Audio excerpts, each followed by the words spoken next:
तो कैसे हैं आप लोग? उम्मीद है आप लोग अच्छे होंगे, वैसे ही रहा कीजिए।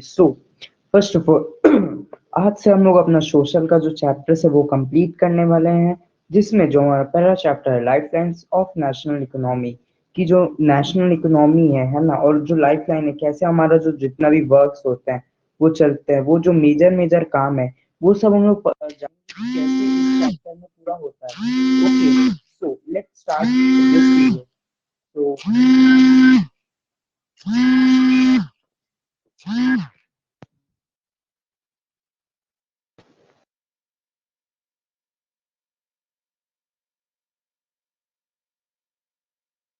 और वैसे ही रहा कीजिए। फर्स्ट ऑफ ऑल हम लोग स्टार्ट करने वाले हैं अपना इस बार अब सोशल के चैप्टर्स, जिसमें हम लोग first chapter life lines of national economy geography का, जिसमें हम लोग समझेंगे कैसे जो लाइफ दिनचर्या, जैसे कैसे सेक्टर्स चलते हैं, कैसे वो नेशनल इकोनॉमी की ग्रोथ में हमें वो मदद करता है, ये सब। Okay, so let's start our video. So देखते हैं क्या है। और ये जो नोट्स है शोभित निर्माण भैया के, इसके क्रेडिट्स में बिल्कुल नहीं लेता, you can share from his channel. So first of all क्या क्या हो सकता है चीजें जो हमारी नेशनल इकोनॉमी में मदद करता है। फर्स्ट ऑफ ऑल जो मीन्स ऑफ ट्रांसपोर्ट होता है, wait I just change the colour. जैसे मीन्स ऑफ ट्रांसपोर्ट होता है, मीन्स ऑफ ट्रांसपोर्ट बहुत इंपॉर्टेंट है। कोई एक, जैसे कोई गुड्स है, उसको एक जगह से दूसरे ले जाने के लिए ट्रांसपोर्टेशन का बहुत इंपॉर्टेंट रोल आता है ना। या कौन कौन से रोडवेज हो सकता है, रेलवेज हो सकता है, पाइपलाइन हो सकता है, और वाटरवेज हो सकता है, ये सब, और कुछ सी पार्क्स, ये सब। उसके बाद क्या हो सकता है, उसके बाद कम्युनिकेशंस वगैरह है ना। कम्युनिकेशन भी, अगर आप माल ला रहे हो मान लो, और ये जो है यहाँ का रिटेलर वो नहीं खरीदा, और अब बिना कम्युनिकेट किए ही अगर ले आए, तो आपको इतना लॉस हो जाएगा ना कि इतना दूर से लेके आओ और वो खरीदा नहीं। एंड उसके लिए पहले कम्युनिकेशन बहुत इंपॉर्टेंट है। पर्सनल या मास, अगर आप कोई प्रोडक्ट, तो मास कम्युनिकेशन में प्रोडक्ट को और सबको सेल करना चाहते हो, है ना। टूरिज्म जो होता है ये भी बहुत इंपॉर्टेंट है, लोग दूसरे दूसरे देश से आते हैं हमारे, ताकि जिससे हमें इनकम जनरेट होती है, ट्रेड वगैरह, दूसरे जो चीज हमारे यहाँ बनती है, में भी कुछ चीजें ऐसी जो यहाँ नहीं बन पाती, तो हम लोग दूसरी जगह इंपोर्ट करते हैं ना। और कुछ देशों में जो हम बना रहे हैं वो उनके यहाँ नहीं है, तो हम लोग एक्सपोर्ट करते हैं। सो ये सब जो चीजें, तो ये जो बेसिक चीज है वो इस चैप्टर में समझेंगे। सो लेट्स स्टार्ट। सो हमारा चैप्टर स्टार्ट होता है। फर्स्ट ऑफ ऑल ट्रांसपोर्ट क्या है? The movement of goods and services from supply locations to demand locations is termed as transportation. मतलब जहां से आप सप्लाई कर रहे हो, मतलब जो जगह है ना, जहां से आप प्रोडक्शन मान लो कर रहे हो, उसको जहां पर उसकी डिमांड है, उस जैसे सप्लाई लोकेशन हो गया, और ये डिमांड लोकेशन, तो जहां पर आप सप्लाई की हो उसको डिमांड लोकेशन पहुंचाने की जो प्रक्रिया होती है, जो प्रोसेस होता है, उसको हम लोग बोलते हैं ट्रांसपोर्ट। और इस फिनोमेना को ट्रांसपोर्टेशन बोलते हैं, इसको टर्म ट्रांसपोर्टेशन बोलते हैं। ओके, अब क्या आता है roadways. Roadways, India has one of the largest road networks in the world aggregating to about 56 lakh kilometre. अब जो रोडवेज है, अब जैसे आइए आपका घर है, घर के सामने कितनी रोड्स गुजरती है ना, ये सब इसी के अंडर तो आती है। इंडिया बहुत बड़ा एक वास्ट कंट्री, और 7th नंबर पे आता है ना इन टर्म्स ऑफ एरिया। तो इतनी जगह है और हर जगह से रोड पास होती है, बहुत ट्रांसपोर्टेशन के लिए मेन बेसिक चीज है रोड है जो। तो इसलिए उसका 50 लाख किलोमीटर फैला हुआ है। अब now road transport is growing in importance as compare to railway, because cost of जो कंस्ट्रक्शन है वो लोअर है रोड्स का। क्यों? देखो नॉर्मली ऐसे रोड्स का कंस्ट्रक्शन लोअर नहीं, लेकिन अगर हम लोग उसको कंपेयर करें किससे, रेलवे लाइन से। अब अब मान लो जो ट्रेन है वो एक स्पेसिफिक जगह में जाएगी जहां जहां रेलवे पड़ी है, लेकिन जो रोड है वो कहीं भी आप डाल सकते हो, है ना। आपके घर के बाद रेलवे लाइन डालना ऐसे जरूर बहुत ही मुश्किल है। उसके लिए स्टेशन ये सब चाहिए रहता है ना, तो बहुत ही कॉस्टली हो जाता है। लेकिन रोड्स कहीं से भी आप डाल दो, वो एक लोअर कॉस्ट करता है। उसके बाद क्या होता है, roads can transfer comparatively more dissected and undulating topography. ये इंपॉर्टेंट टर्म है। देखो जैसे जो बड़े बड़े माउंटेन्स है ना, बड़े बड़े जो माउंटेन्स है।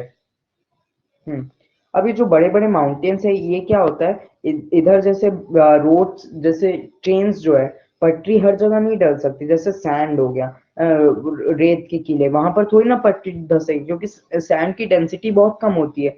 पटरी धस जाएगी नीचे, ट्रेन चल ही नहीं पाएगी। तो ऐसी ऐसी जगहों में ये आपका जो है पटरी, ये सब नहीं जाती है ना, ये सब नहीं जाती। तो इसी कारण हर जगह जो है हम लोग रोड्स को ट्रांसपोर्ट मतलब सॉरी जो पटरी है उनको हम लोग नहीं कर सकते, इसलिए हम लोग रोडवेज को चुनते हैं।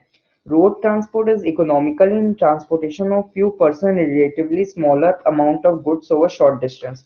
अगर आपको शॉर्ट डिस्टेंस ट्रैवल करना है तो आप रोडवेज को जनरली यूज कर सकते हो। अगर आपको यहाँ से एक मेडिकल स्टोर जाना है, आप ट्रेन नहीं यूज कर सकते कि चलो स्टेशन जाता हूँ वहाँ वो मेरे को छोड़ देगी, है ना, ट्राम वगैरह अलग चीज है। लेकिन स्टेशन ये सब नहीं, आप रोड के थ्रू ही जाओगे जहां भी आपको जगह जाना है, अगर आपको शॉर्टर डिस्टेंस ट्रैवल करना है। It provides door to door services, thus the cost of loading and unloading is such low much lower। अब मालूम है ये डोर टू डोर सर्विस है ना, आपके घर के सामने ही रोड से, है ना, आपके अगर आप अर्बन एरिया में है तो घर के सामने ही रोड्स आती है ना, तो ये डोर टू डोर सर्विस है। कोई डिलीवरी मैन आए तो जस्ट आपके घर के बाहर वो डिलीवर कर सकते हैं, क्यों? क्योंकि वहाँ रोड्स कंस्ट्रक्टेड है। It is also use as a feeder to other modes of transportation as they provide link between railway station air and sea port. ये थोड़ा इंपॉर्टेंट हो गया। देखो इसका मतलब क्या है। अब जैसे रेलवे स्टेशन है ना, रेलवे स्टेशन के थ्रू ही हम जाते हैं, लेकिन अपने घर से रेलवे स्टेशन कैसे जाए? रोड्स के थ्रू ही जाना पड़ेगा ना। अगर क्या है, यहाँ पर एयरपोर्ट है, एयरपोर्ट के थ्रू हम लोग प्लेन से जाते हैं, लेकिन एयरपोर्ट जाने के लिए भी तो रोड्स ही चाहिए, है ना। आपको पोर्ट्स जाना है ना, डच एरिया सी पोर्ट्स जाना है ना, वहां से वाटर ट्रांसपोर्ट होता है, तो वहां तक के जाने के लिए भी तो ये रोडवेज चाहिए। तो मतलब रोडवेज ही एक ऐसी चीज है जो सबको एक इंटरकनेक्टेड करती है, इसलिए इसका बहुत मेजर रोल होता है ना। अभी जो रोड्स है ये अपनी कैपेसिटी के हिसाब से अलग अलग क्लासिफिकेशंस पे डिवाइड होती है, क्या क्या है वो देखते हैं। हम्म वेट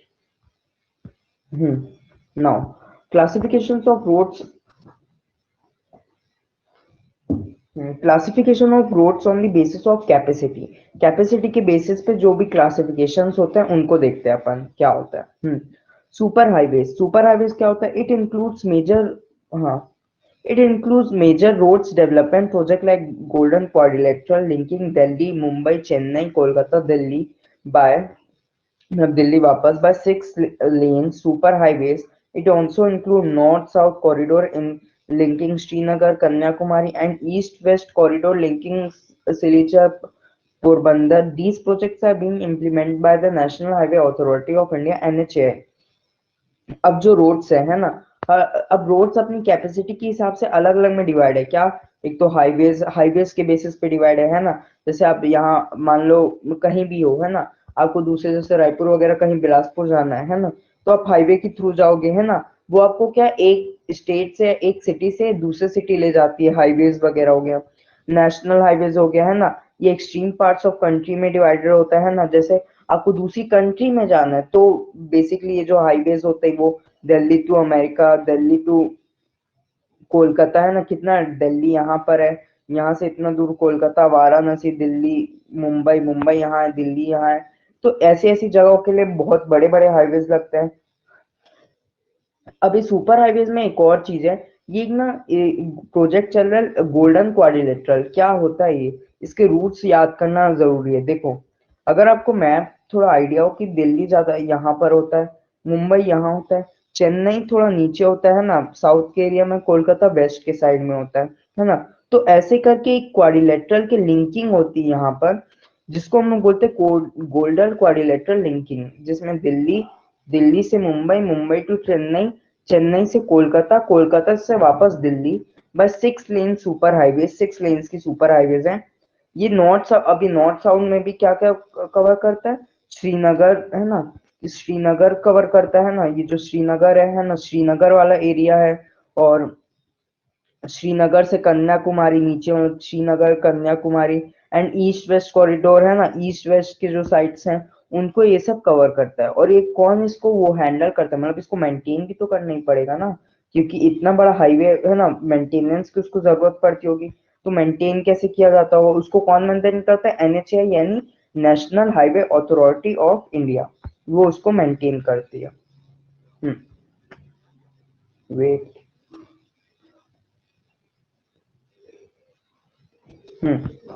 अब फिर क्या होता है? स्टेट हाईवेज क्या कनेक्ट करती है? डिफरेंट डिफरेंट डिस्ट्रिक्ट्स को कनेक्ट करती है इन द स्टेट, है ना। अब स्टेट हाईवेज है तो उसको हैंडल कौन करता है? स्टेट पब्लिक वर्क डिपार्टमेंट यानी PWD, public work work department, जो भी उस गवर्नमेंट है वहां की स्टेट की, वो उसको हैंडल करती है, इसका जो भी कॉस्ट वगैरह है।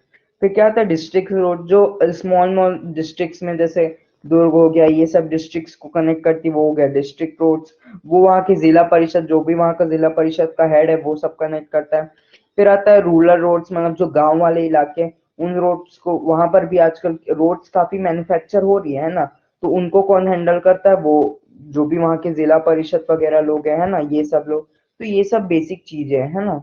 ये जो गोल्डन क्वाड्रिलेटरल वाला है बहुत इंपॉर्टेंट है, इसको याद रखिएगा। अब आगे आते हैं, है ना। This scheme special provisions are made to connect every village in the country to a major town by all. मतलब एक स्कीम है प्रधानमंत्री, वेट, ओके हाँ नीचे था, नहीं है।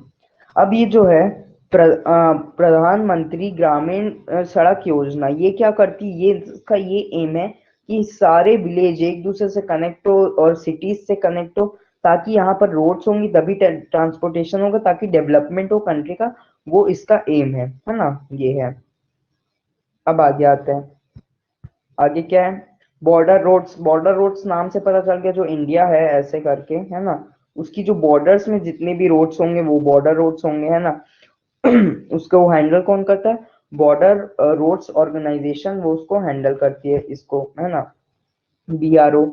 A government of India undertaking constructs and maintains the roads in the bordering areas of the country. It was established in 1960 में and has improved the accessibility in the areas of difficult terrains and held in the economic, मतलब जो बहुत ही बंजर इलाके, जो बहुत ही खराब जगह, वहां पर भी रोड्स का जो ऑर्गेनाइजेशन, रोड्स कंस्ट्रक्शन का, जो कि इकोनॉमिक डेवलपमेंट में बहुत ही हेल्प करता है। अब कुछ कुछ प्रॉब्लम्स क्या फेस्ड हो सकती है रोड्स की भी, कुछ इतने सारे मेरिट्स है तो कुछ डीमेरिट्स भी है। Many roads being unmelted due to which transportation is difficult during rainy season। अब देखो यहाँ करप्शन पता है इंडिया में कितना हो रहा है ना। लोग कंस्ट्रक्शन वाले को, जो है रोड कंस्ट्रक्टर, उसको पैसा तो दे देते हैं, लेकिन कई अच्छे काम उन लोग करते नहीं। जो मसाला डालना रहता है वो सब डालते नहीं, जिसकी वजह से जैसी बारिश आती है रोड्स में गड्ढे बनने लगते हैं, जिससे ट्रांसपोर्टेशन बहुत ही डिफिकल्ट हो जाता है ना। Inadequate reach of national highway is many places. कई जगहों में तो नेशनल हाईवेज ही नहीं, तो मतलब वन सिटी से या दूसरे सिटी से जो भी जाना है वो डिफिकल्ट हो जाता है। अब रोड्स में क्या है, बहुत ही ट्रैफिक होता है। अब हर लोग, लगभग हर लोग के पास गाड़ी है, तो कितने गाड़ी चल रही है, जिसकी वजह से हाई ट्रैफिक, हाई एक्सीडेंट्स होते हैं ना। तो ये सब चीजें। तो अब आते हैं रेलवेज में। रेलवेज क्या करता है, railways are the principal mode of transportation for foreign goods and passengers in India, carry bulky weight and excellent for long distance. The Indian Railway have a network of 7,133 stations spread over a route length of 64,460 kilometre. अब देखो, जो railways है वो currently world का second सबसे largest जो पूरा आपका फॉर्मेशन है वो आता है इंडियन रेलवेज का। ये बहुत ही प्रिंसिपल मोड ऑफ ट्रांसपोर्टेशन है। बहुत ही बल्कि गुड्स जो होते हैं, जैसे मालगाड़ी में जो भी गुड्स ट्रेन में जो जाते हैं, इतना सारा कोयला, है ना, वो रोड ट्रांसपोर्टेशन में थोड़ा मुश्किल हो जाएगा, इसलिए रेलवेज के थ्रू जाते हैं, है ना। इंडियन रेलवे में करेंटली 7,133 स्टेशन पूरे इंडिया में फैले हुए हैं और काफी बन रहे हैं।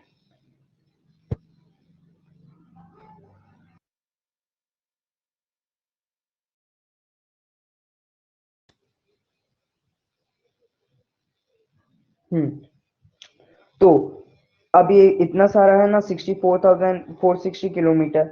अब कुछ अब ये जो इंडियन रेलवेज है एक जोन्स में डिवाइडेड, ताकि हर एक जोन को एक एक एरिया दिया गया कि जो रेलवेज है आप यहाँ की जो भी कंस्ट्रक्शन वगैरह वो आप देखो, ऐसे ऐसे करके 16 जोन, पहले 7 थे 9 थे, अब जोन्स बढ़ गए, है ना। तो हर एक पर्टिकुलर जोन ताकि उसको हैंडल करे, तो कौन कौन से हैं देखो। For the administrative convenience Indian, हाँ, ताकि एडमिनिस्ट्रेटिव कन्वीनियंस के लिए 16 जोन में डिवाइडेड है। There are 3 types of railway tracks, broad gauge, metre gauge and narrow gauge. मतलब जो रेलवे पटरी है वो 3 टाइप की, एक तो ब्रॉड है ना, जो ब्रॉड गैज है, फिर एक उसकी जो मीटर गैज है, और एक जो है काफी पतली नैरो गैज है। उसी के हिसाब से जो ट्रेन है वो डिवाइड होती है ना। तो ये 3 टाइप्स की, जैसे बहुत ज्यादा गुड्स हो तो आप इसमें जा सकते हो, पैसेंजर ट्रेन इसमें रहती है ना। जिसमें तो कम गुड्स हो इसमें आती है, और जो एकदम ऐसी चलती है ट्रेन जो सिर्फ काम वगैरह के लिए वो नैरो गैज पे चलती है। अब कुछ कुछ चैलेंजेस है रेलवे को जो फेस इंडियन रेलवेज को जो फेस करना पड़ता है, क्या क्या देखते हैं। It is difficult to lay railway lines in sandy plain, जैसे मैं बताया सैंड एरियल में आप नहीं डाल सकते क्योंकि सैंड की डेंसिटी बहुत कम होती है, पटरी जो है धंस जाती है। अब it requires construction of bridges over reverse in northern and eastern. अब देखो क्या है, अगर आपको कोई भी रेलवे से ट्रैक बिछाना है और ब्रिजेस है तो उसके लिए आपको पूरा एक ब्रिज जो है वो करना पड़ेगा, है ना। ब्रिज जैसे पानी के ऊपर आपको कितने सारे ब्रिज बनाने पड़ेंगे जिसका कॉस्ट बहुत होता है। There are problem of sinking of railway tracks and landslide blocking the track. अब कई कई ऐसा होता है कि ट्रैक ज्यादा मजबूत नहीं होता, तो अगर वहां से ट्रेन गुजरी, ऐसे ट्रेन अगर गुजरी तो क्या पता ये भी रिस्क रहता है उसका कि वो धस जाए एकदम, है ना। तो टूट जाए तो कितना लॉस हो जाएगा प्रॉपर्टी का और मेनली लाइफ का। The initial cost of laying the tracks are too high, मतलब ट्रैक्स को ले जाने के लिए कितना हाई कॉस्ट करना पड़े, गिट्टी वगैरह जो भी मेटल्स है, जो भी पटरी है उनके लिए बहुत हाई कॉस्ट होता है एज कम्पेयर टू रोडवेज, है ना। अब क्या होता है प्रॉब्लम्स फेस्ड बाय रेलवेज, क्या क्या प्रॉब्लम्स होती है। मैनी पैसे इंडियन रेलवेज के साथ बेसिकली ट्रैवल विदाउट टिकट। अब कई पैसेंजर जो है टिकट के विदाउट टिकट जाते हैं जिससे रेलवे को लॉस होता है ना। Theft and damaging of railway property. अब जो लोग जाते हैं वो क्या करते हैं, कुछ सामान चुराते हैं ना रेलवे का, है ना, कुछ डैमेज कर देते हैं ना। अब क्या पुल चेन अननेसेसरी, है ना, जैसे लिखा रहता है कि चेन खींचोगे तो जुर्माना लगेगा, ऐसे तो अननेसेसरी उन लोग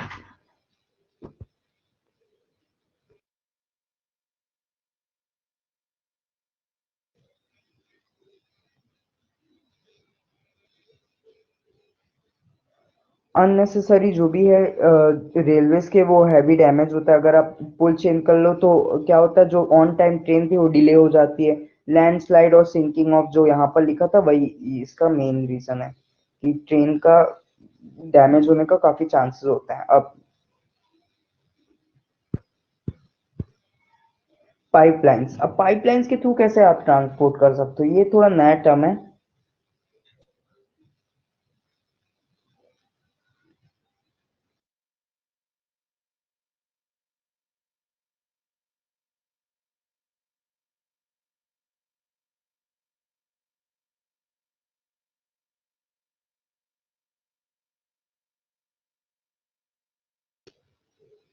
Hmm. A pipelines transport networks in a new arrival on the transportation map of India. अब पाइपलाइंस के थ्रू जनरली ऐसे सामान वामान नहीं जा सकता। बेसिकली क्या होता है, जो भी गैसेस होती है ना, जो इंपॉर्टेंट गैसेस होती है, जैसे फिलहाल कोरोना के टाइम में ऑक्सीजन गैस एक जगह से ट्रांसपोर्ट होने की दूसरे ऑक्सीजन गैस, जो भी गैसेस होती वो इन पाइपलाइंस के थ्रू जाती है ना। Earlier it was used to transport water to cities and industries. जो पानी है, पानी भी जाता है इसमें, है ना, कि एक सिटी से दूसरे सिटीज तक के हैं इंडस्ट्रीज में। Now they are used to transport crude oil, petroleum products हो गया, है ना, जमीन से आता है नेचुरल गैस। अब ये थोड़ी ना ट्रेन वेन में ऐसे जाए, अगर ट्रेन वेन में जाए कि आप गाड़ी में भर के ले जा रहे हो ऐसे गैसेस, है ना। नेचुरल गैस हो गया, ये सब जो गैसेस होती है, फर्टिलाइजर फैक्ट्रीज जो भी फ्लावर प्लांट्स में जितने भी गैसेस पेट्रोलियम ये सब जो लिक्विड फॉर्म में या गैसियस फॉर्म में रहती है वो सब ट्रांसपोर्ट होती है। Initial cost of line pipe is high but subsequent running cost are minimal. मतलब इसका जो पता है कि कॉस्ट बहुत हाई क्योंकि अंडरग्राउंड आपको पाइप बिछाएं, लेकिन इसका मेंटेनेंस बहुत ही कम रहता है। अब इसमें क्या ही मेंटेनेंस, अब नीचे जाके इतना कोई छेड़खानी होती नहीं है इसमें पाइप में, है ना। इट रिड्यूसेस ट्रांसशिपमेंट लूजेस और डिलेस, मतलब इसमें कोई ना ही कोई ट्रैफिक वैफिक कोई चिंता नहीं। नीचे पानी में जैसे आप गैस डाले हो एक जगह से दूसरी जगह इजिली ट्रांसपोर्ट होती है। इंपॉर्टेंट पाइपलाइन नेटवर्क्स, कुछ इंपॉर्टेंट पाइपलाइन नेटवर्क्स क्या क्या है। From oil fields in upper Assam to Kanpur, जो ऑयल पाइपलाइन है ना, सलाया टू जलंधर ये जो है ना, हजीरा टू जगदीशपुर, ये सब जो इंपॉर्टेंट पाइपलाइन नेटवर्क्स है। अब वाटरवेज, वाटरवेज क्या है ना, waterways are the deepest means of transport. It is suitable for carrying heavy and bulky goods. It is fuel efficient and environment friendly mode of transportation. India has inland navigation waterways of 14,500 km in length.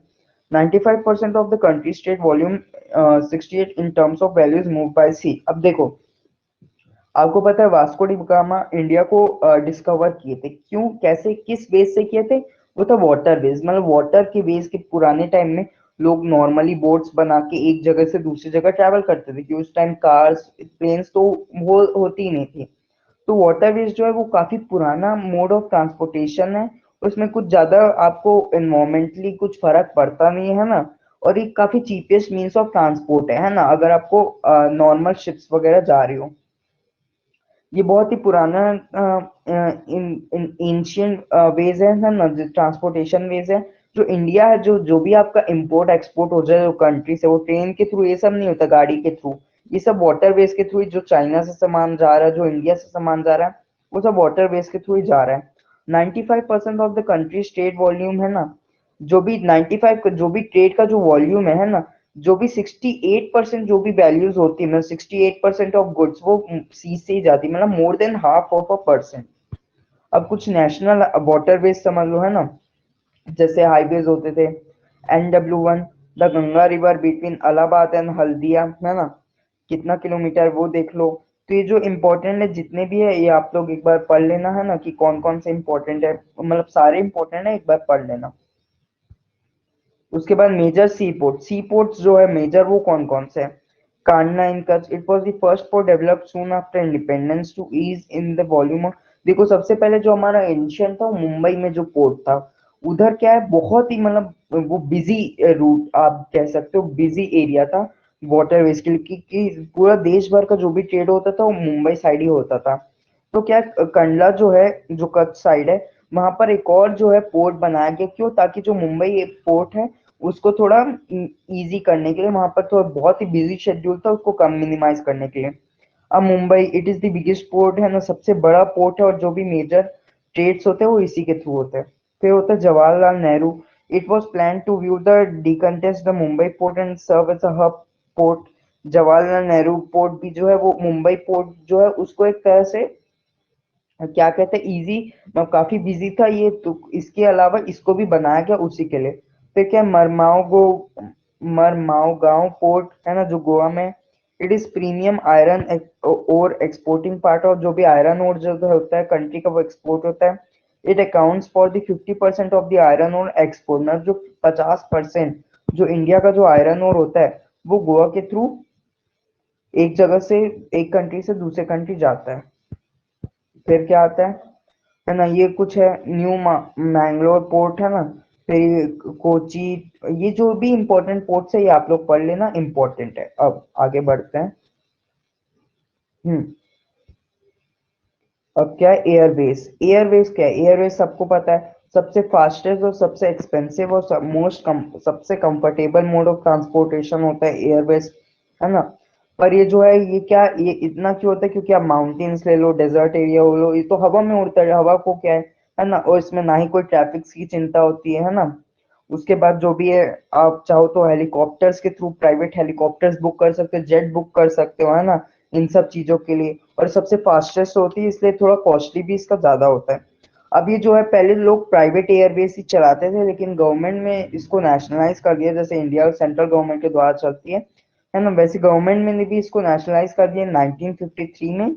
Air travel is not fit in the, अब जो common people के through उतना नहीं हो पाता क्योंकि थोड़ा costly, लेकिन जो नॉर्थ ईस्टर्न स्टेट्स है वहां पर लोगों को थोड़ा स्पेशल प्रोविजन मिलता है इस सर्विसेज को लेके कॉमन पीपल तक। क्यों? क्योंकि नॉर्थ ईस्टर्न स्टेट्स में ट्रांसपोर्टेशन बहुत ही हैवी हो जाता है, मतलब बहुत ही मुश्किल हो जाता है, क्योंकि पहाड़ी साइड एरिया है वहां पर, इसी कारण। अब कम्युनिकेशन क्या है, इंपॉर्टेंट है। एक्ट ऑफ एक्सचेंजिंग इंफॉर्मेशन, अब जो एक इंफॉर्मेशन जो आपके पास है उसको आप दूसरे तक के पहुंचा रहे हो, वही तो है कम्युनिकेशन, है ना। आप कम्युनिकेशन कैसे हो सकती है? पर्सनल कम्युनिकेशन, या तो आप पर्सनली उसको बोल रहे हो, है ना, आप मुंह से बोल रहे हो, या तो पोस्टल सिस्टम से आपने उसको पोस्ट किया है, वो सब। फिर क्या आता है, टेलीकॉम सिस्टम, है ना। ये भी टेलीकॉम सिस्टम, वैसे जो टेलीकॉम जो फैक्स वगैरह है वो सब, आप एक फैक्स एक जगह से दूसरे फैक्स में जो जाता है ना, एशिया का जो सबसे बड़ा टेलीकॉम नेटवर्क है वो इंडिया में होता है ना।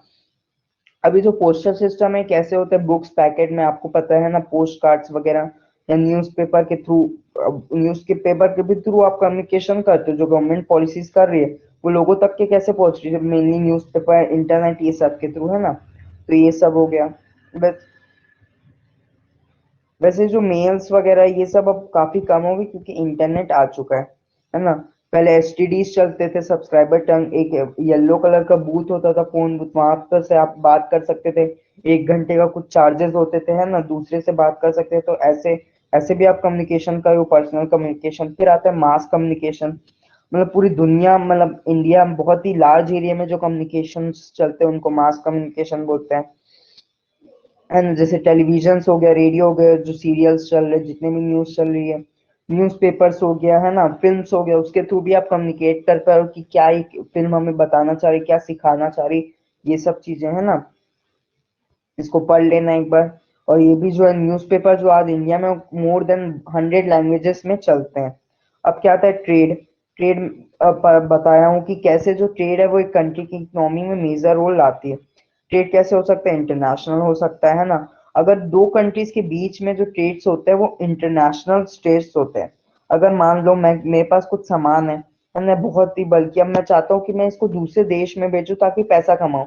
मैं मतलब दूसरे देश में भेज रहा हूँ, एक्सक्लूड कर रहा हूँ, तो इसको हम लोग बोलते हैं एक्सपोर्ट करना। अगर मान लो जो दूसरे देश का सामान है और वो जो सामान है वो मेरे देश में नहीं है, तो मैं क्या चाहता हूँ, उसको मंगवाना चाहता हूँ, तो क्या मैं उसको मंगवा रहा हूँ यानी इन कर रहा हूँ, तो क्या होता है इम्पोर्ट। जगह अगर मैं दूसरे देश में भेज रहा हूँ तो एक्सपोर्ट, अगर मंगवा रहा हूँ तो इम्पोर्ट।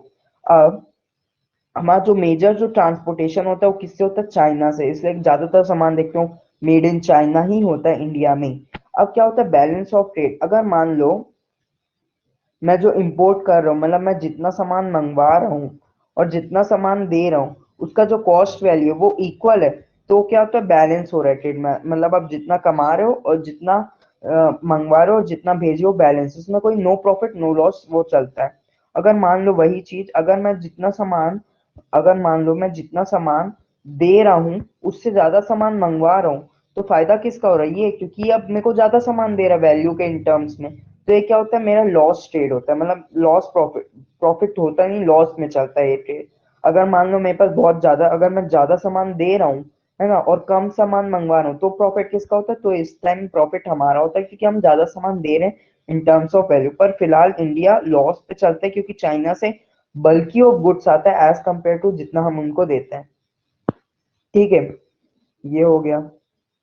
अब क्या क्या प्रोडक्ट सेल होते हैं, जैसे आपका ग्रेन्स वगैरह हो गए, कुछ प्रीशियस स्टोन्स, केमिकल्स हो गए, मेटल्स हो गए, ये सब जो इंपॉर्टेंट चीज है वो सब इंपोर्ट एक्सपोर्ट होती है। अब आगे बढ़ते हैं। अब टूरिज्म, टूरिज्म बहुत इंपॉर्टेंट है।